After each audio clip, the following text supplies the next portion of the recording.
बिल्कुल। और आज का हमारा मकसद इसी बदलाव की गहराई में जाना है। सोर्स कहता है कि भारत अब सिर्फ एक, क्या कहते हैं, संतुलन बनाने वाली शक्ति नहीं रहना चाहता। नहीं, बल्कि एक अग्रणी शक्ति बनने की महत्वाकांक्षा रखता है। और इस पूरी रणनीति को समझाने के लिए सोर्स कुछ बहुत ही दिलचस्प कॉन्सेप्ट्स का इस्तेमाल करता है, जैसे एक मंडला की संरचना और रामायण से एक पौराणिक कहानी। तो चलिए देखते हैं कि ये सब आपस में कैसे जुड़ता है। चलो इसे खोल कर देखते हैं। तो ये सफ़र शुरू होता है 2015 की एक बड़ी घोषणा से कि भारत का लक्ष्य एक अग्रणी शक्ति बनना है। अब ये सुनने में तो बहुत बड़ा दावा लगता है। क्या ये सिर्फ एक नारा था या इसके पीछे कोई ठोस सोच थी? यही सबसे जरूरी सवाल है। और सोर्स के मुताबिक ये सिर्फ एक दावा नहीं था कि हम पहुंच गए हैं। नहीं, ये एक इरादा था, एक लक्ष्य। और इसे सिर्फ अगले चुनाव तक नहीं देखा गया। सोर्स अमृत काल का जिक्र करता है, जो एक 25 साल की लंबी योजना है। इससे पता चलता है कि ये एक पीढ़ीगत बदलाव की सोच है, ना कि कोई शॉर्ट टर्म प्लान। मतलब महत्वाकांक्षा को एक्शन से जोड़ने की बात हो रही है। और सोर्स ये भी कहता है कि अब सिर्फ पुरानी नीतियों को आगे नहीं बढ़ाया जा रहा। सही पकड़ा। अब जोर इस बात पर है कि जलवायु परिवर्तन, आतंकवाद या डिजिटल गवर्नेंस जैसे वैश्विक मुद्दों पर भारत अपने मौलिक विचार पेश करे। सिर्फ मीटिंग में शामिल होना काफी नहीं है, अब एजेंडा सेट करने की कोशिश है। लेकिन यहाँ एक और दिलचस्प बात है। किसी भी बड़ी महत्वाकांक्षा के लिए विश्वसनीयता या क्रेडिबिलिटी की जरूरत होती है। आप दुनिया से ये नहीं कह सकते कि हम पर भरोसा करो, जब तक आप इसे साबित ना करें। और ये विश्वसनीयता आती कहाँ से है? सोर्स के अनुसार ये संकट के समय में भारत के व्यवहार से आती है। भारत ने खुद को एक प्रथम प्रतिक्रियाकर्ता, मतलब फर्स्ट रिस्पॉन्डर के रूप में स्थापित किया है। चाहे वो यमन या सूडान से अपने नागरिकों को निकालना हो, अच्छा, या तुर्की में भूकंप या श्रीलंका में आर्थिक संकट के समय मदद भेजना हो। इन कार्रवाइयों ने जमीन पर यह दिखाया कि भारत जिम्मेदारी लेने में सक्षम है। तो क्या ये जो फर्स्ट रिस्पॉन्डर वाली इमेज बनाई गई, क्या यही वो छोटी छोटी परीक्षाएं थीं जिनका जिक्र सोर्स रामायण वाली उपमा में करता है? क्या ये विश्वसनीयता बनाना ही उस बड़े लक्ष्य की तैयारी थी? आपने बिल्कुल सही नस पकड़ी है। यही दोनों विचारों को जोड़ता है। एक मिनट, रामायण? मुझे लगा हम विदेश नीति की बात कर रहे हैं। ये कनेक्शन तो मतलब बहुत अनपेक्षित है। सोर्स इसे कैसे जोड़ता है? ये उपमा बहुत गहरी है और पूरी रणनीति के सार को पकड़ती है। सोर्स हमें भगवान राम द्वारा शिव का धनुष उठाने वाली घटना की याद दिलाता है। जिस तरह उन्हें अपनी योग्यता साबित करने के लिए उस दिव्य धनुष को उठाना पड़ा था। अच्छा, उसी तरह राष्ट्रों को भी वैश्विक मंच पर सम्मान पाने के लिए अपनी क्षमता का प्रदर्शन करना पड़ता है। मतलब सोर्स ये कह रहा है कि लीडिंग पावर बनना सिर्फ जीडीपी या मिलिट्री पावर का खेल नहीं है। ये एक तरह की चरित्र परीक्षा है। आपको दुनिया को दिखाना पड़ता है कि जब मुश्किल आती है तो आप जिम्मेदारी उठा सकते हैं।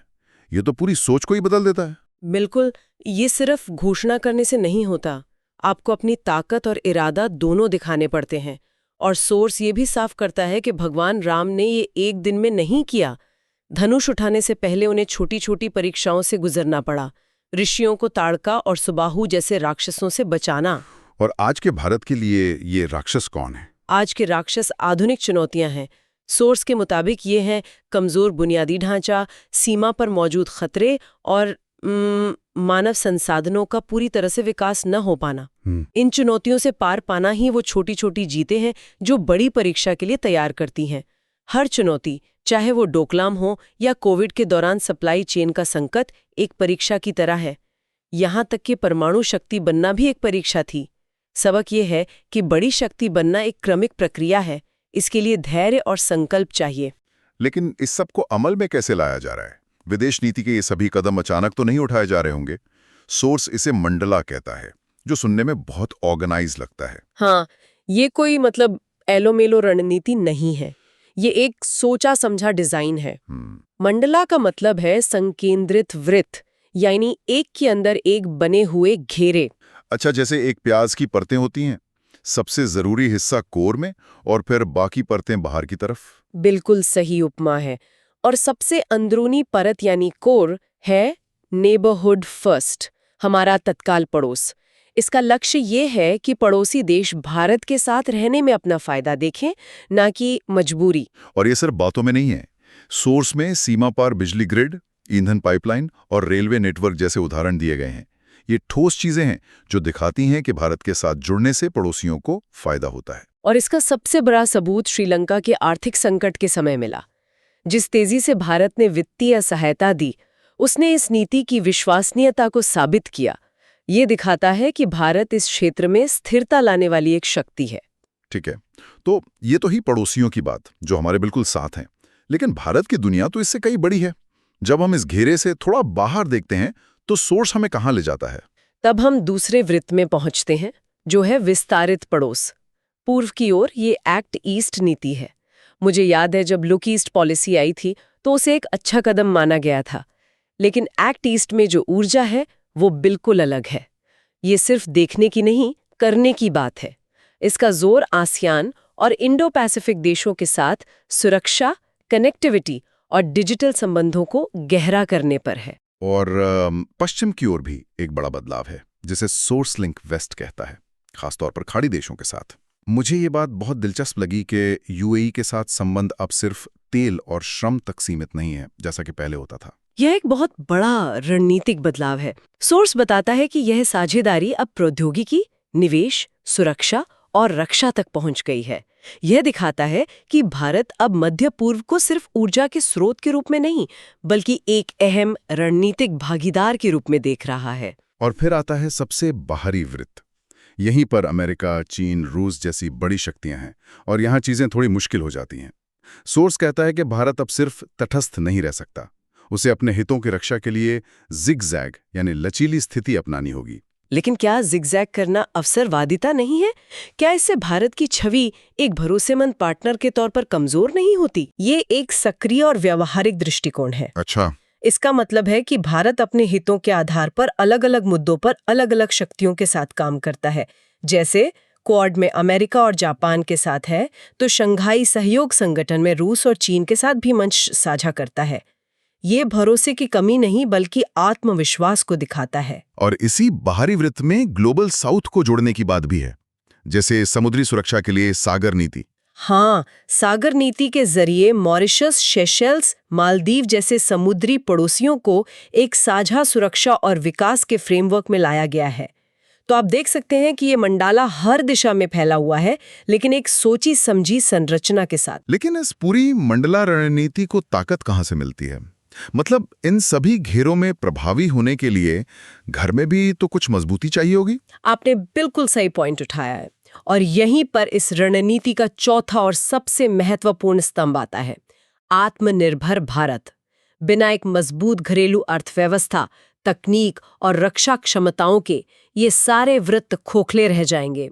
आत्मनिर्भर भारत ही वो इंजन है जो इस पूरी विदेश नीति को ऊर्जा देता है। यहाँ एक आम गलतफहमी है कि आत्मनिर्भर भारत का मतलब संरक्षणवाद है या दुनिया से कट जाना। हाँ, लेकिन सोर्स इसे बहुत अलग तरीके से समझाता है। बिल्कुल, सोर्स साफ करता है कि इसका मतलब अर्थव्यवस्था को बंद करना नहीं है। इसका मतलब है रणनीतिक स्वायत्ता का निर्माण करना, यानी अपनी जरूरी चीजों के लिए दूसरों पर इतना भी निर्भर ना हो जाना कि कोई संकट आने पर आप असहाय हो जाएं।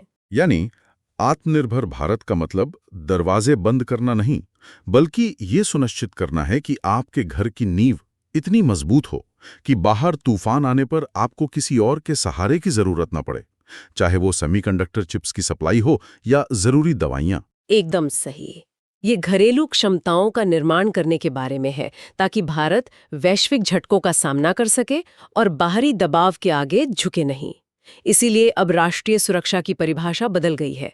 ये सिर्फ सीमाओं की रक्षा करना नहीं है, अब इसमें आर्थिक सुरक्षा, तकनीकी सुरक्षा और यहाँ तक कि स्वास्थ्य सुरक्षा भी शामिल है। सोर्स में इस बात का भी जिक्र है कि कैसे डेटा और हमारे इनोवेटर्स का कौशल भी अब रणनीतिक संपत्ति बन गया है। H-1B वीजा का उदाहरण दिया गया है कि कैसे भारत का टैलेंट पूल भारत अमेरिका संबंधों को बेहतर बनाने में एक प्रमुख कारक रहा। वो एक लाइन में समेटता है, भारत के अंदर लोगों के जीवन में सुधार करना और बाहर दुनिया में प्रभाव हासिल करना एक ही सिक्के के दो पहलू हैं। एक के बिना दूसरा संभव नहीं है। एक मजबूत घरेलू आधार के बिना वैश्विक मंच पर अग्रणी शक्ति बनने की महत्वाकांक्षा सिर्फ एक सपना रह जाएगी।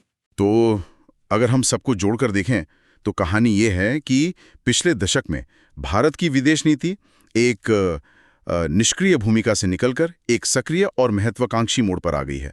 इसका एक लक्ष्य है अग्रणी शक्ति बनना। इसकी एक परीक्षा है रामायण की तरह अपनी क्षमता साबित करना। इसका एक डिजाइन है मंडला की तरह परतों में काम करना। और इसकी एक नींव है आत्मनिर्भर भारत से मिली ताकत। यह एक बहुत ही व्यापक और जुड़ा हुआ दृष्टिकोण है। हाँ, ये एक पूरी तरह से नई सोच को दिखाता है। और इस पर विचार करने के लिए एक अंतिम बात, सोर्स इस दशक को एक परिवर्तनकारी दशक कहता है, लेकिन परिवर्तन कभी रुकता नहीं है। जैसे जैसे ये रणनीति अमृतकाल के अगले दशक में आगे बढ़ेगी, भारत के संकल्प की परीक्षा लेने के लिए कौन सी नई चुनौतियां या राक्षस उभर सकते हैं, और उन नई चुनौतियों का सामना करने के लिए इस मंडला को कैसे बदलना होगा या शायद कोई नया वृत्त जोड़ना होगा। ये एक स्थिर रणनीति नहीं है, इसे लगातार विकसित होना होगा।